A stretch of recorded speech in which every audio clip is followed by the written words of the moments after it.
Hi, my name is Ariana, Hi, my name is Taylor. and we did the article over hoarding. So, the name of our article is A Unique Perspective in Hoarding Intervention, an Occupational Therapist Role.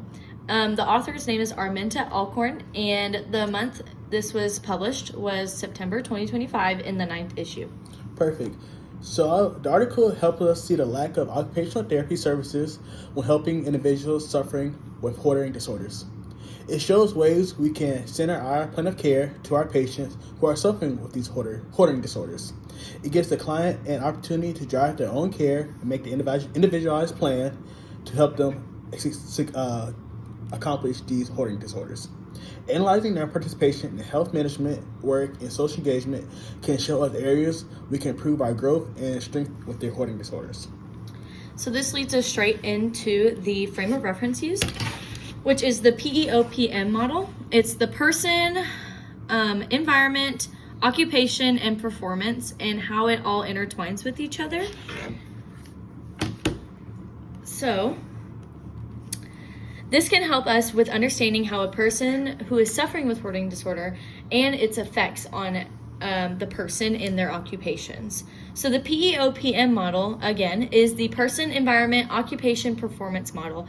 And it looks at who the person is, what their environment consists of, what their occupations are, and their performance within those occupations. It helps the patient see ways they can make the change using their intrinsic motivation, which is very important in this article.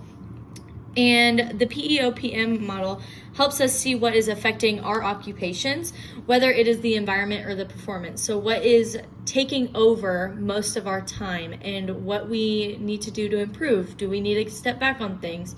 In this article, it is almost directly their environment affecting their occupations as wives, husbands, parents, stuff like that. Perfect. You may ask, what is hoarding? Hoarding is a harmful occupation that can take over someone's time, finances, as well as their environment without them even knowing. We all may suffer from hoarding and may not even know it. They did an intake form and the clutter image rating scale to assess the patient's hoarding and how bad is it. After they did the task analysis on decluttering tasks to properly see the physical, social, cognitive, sensory abilities needed to complete those tasks. This helps us point out the physical and mental barriers they have with hoarding and how we can overcome these barriers and analyze the assessment to realize where we can improve at in our environment as well as our personal beliefs. All right, so lastly, they used a group named the Motivational Story Project to assist with the intervention. So the first thing they did was they analyzed what area needed most help. So they used this diagram also, which you can't see very well, but I will just read it out.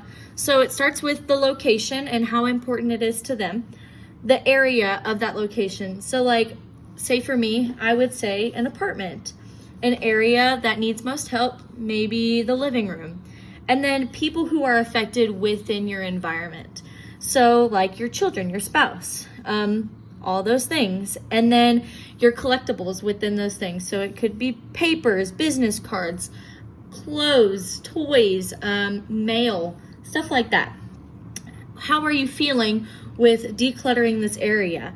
Does it feel like you're happy to be able to do it, but when it's cluttered, you feel like you're a failure. You feel empowered to clean it. Those are all feelings on here. And then what is your plan? Do you plan on recycling? Do you plan on labeling? Do you plan on organizing? Do you plan on donating? So this helps us see and pick out the most important areas for improvement.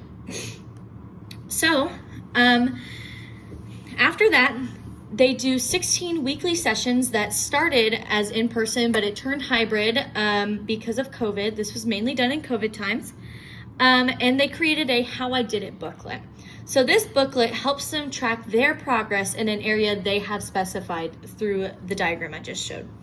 This is used to choose what is most impacted and how they can address the issue. And it puts all the improvement in the client's eyes and how they see their improvement. And it boosts their confidence and mental well-being. This produced great feedback and has been continuous over the past few years. And it usually is done in groups about 7 to 9 people. And that is all we have for this. Thank you you. so much.